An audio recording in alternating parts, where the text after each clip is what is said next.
used to have cedar siding on our house, and it was about 30 years old. It was poorly maintained, so it was curling and had some holes in it. When the wind blew, it would flap up against the house and make a lot of noise. Kids at night.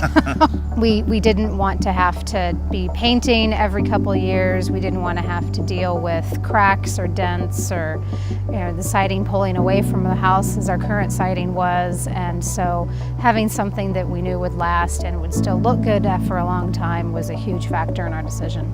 Looking at the vinyl sided houses, we'd drive up to the address and it was always like, is that the one? Is that the right one? And every time we drove up to the Hardie house, it stood out in the neighborhood. It was obviously that was the nicest looking house in the neighborhood. I think the siding looks great. We've already got a lot of compliments from the neighbors. It's only been up for a couple of weeks. In fact, we had a neighbor that we've never met before ring the doorbell and ask who we used and how we decided to go with them. And now they're going to put James Hardie on their house. I would describe James Hardie siding as siding that is extremely durable, that's long-lasting, and that looks great, and something you don't have to worry about.